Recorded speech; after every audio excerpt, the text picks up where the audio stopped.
Did you know it takes at least 66 days? From a great start to sustainable habits.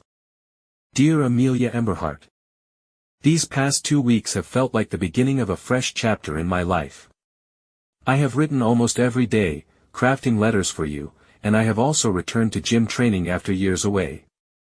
It has been both exciting and challenging, but now the real test begins: how to sustain this momentum once vacation ends and daily life becomes busier.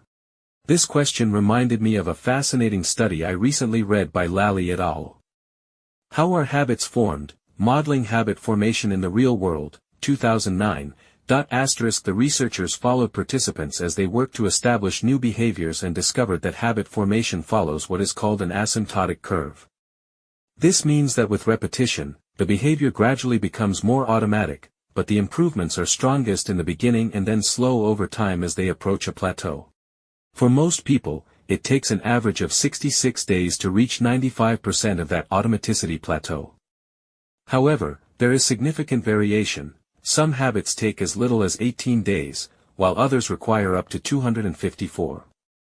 The time it takes to build a habit also depends on its complexity.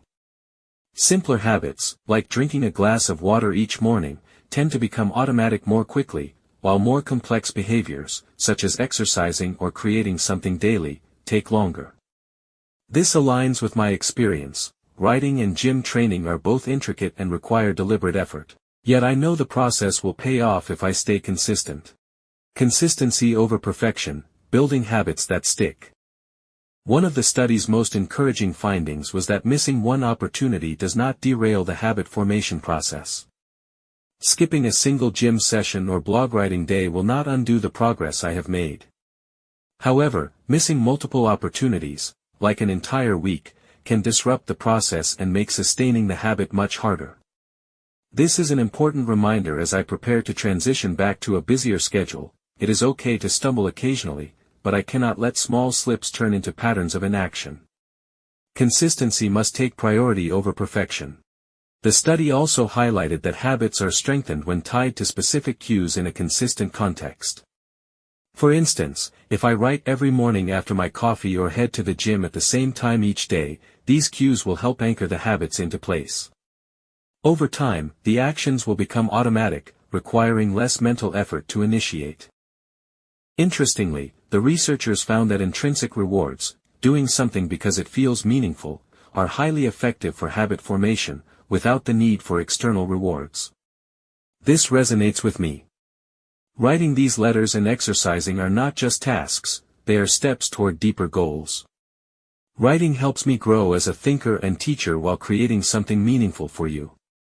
Gym training is about taking care of myself and regaining a sense of strength and health.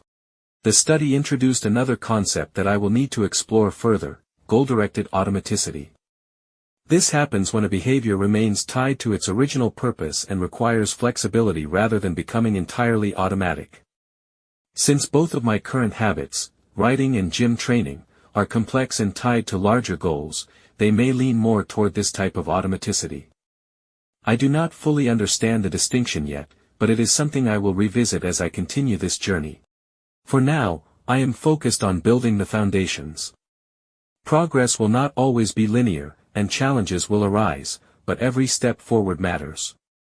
Patience is essential. Reaching the automaticity plateau might take months, but every repetition strengthens the foundation. I hope this letter inspires you to reflect on the habits you want to build. Start small, stay consistent, and remember, a missed step is part of the process, not the end of it. Building consistency in ballet practice, automating your habits. Amelia, as you consider building habits to enhance your ballet practice, think about how you can automate those activities.